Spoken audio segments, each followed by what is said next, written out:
గత ఎన్నికల్లో ఉద్యోగులకు అలవికాని హామీలిచ్చి వాటిని అమలు చేయకుండా 2 ఏళ్ల కాలం గడిపేసిన కూటమి సర్కార్ ఇప్పుడు వారు అవేవి అడగకుండా హిమాచల్ ప్రదేశ్లో జీతాలు తగ్గిస్తామని ఎల్లో మీడియాలో లీకులు ఇవ్వడం దారుణమని వైఎస్ఆర్సీపీ ఎమ్మెల్సీ పర్వతరెడ్డి చంద్రశేఖర్ రెడ్డి మండిపడ్డారు. గతంలో వైఎస్ఆర్సీపీ అధికారంలోకి రాగానే తొలి కేబినెట్లోనే ఉద్యోగులకు 27% ఐఆర్ ప్రకటిస్తే ఇప్పుడు కూటమి సర్కారు ఎన్నికల హామీలు నిలబెట్టుకోకపోగా 3 ఏళ్లైనా పీఆర్సీ కమిషన్ను సైతం నియమించకుండా మోసం చేస్తోందన్నారు. ఉద్యోగులు అవన్నీ అడుగుతారనే వాళ్లను బ్లాక్మెయిలింగ్ చేసేందుకు హిమాచల్ ప్రదేశ్ కథల్ని తెరపైకి తెస్తున్నారని పర్వతరెడ్డి చంద్రశేఖర్ రెడ్డి ఆక్షేపించారు.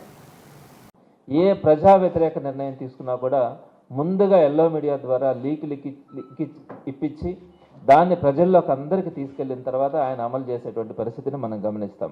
ఆయన నిన్నటి రోజున ఈ పేపర్లో ఆయన అభిప్రాయంగా రాసినటువంటి మాట ఏపీ హెచ్పి. ఏపీ అంటే ఆంధ్రప్రదేశ్, హెచ్పి అంటే హిమాచల్ ప్రదేశ్. అంటే ఆంధ్రప్రదేశ్ హిమాచల్ ప్రదేశ్ లాగా తయారవుతా ఉంది అనే అంశం అనమాట. దాని కింద ఏం రాశారు? ఖర్చుల నియంత్రణ కోసం జీతాలు తగ్గించిన హిమాచల్ ప్రదేశ్. సెకండ్ లైన్లో ఖర్చుల నియంత్రణ కోసం జీతాలు తగ్గించిన హిమాచల్ ప్రదేశ్. ఆర్థికంగా మనము అంతంతే అంటే ఆంధ్రప్రదేశ్ కూడా. జీతాలు పెన్షన్ల వ్యయం ఏపీలో అత్యధికంగా ఉంది.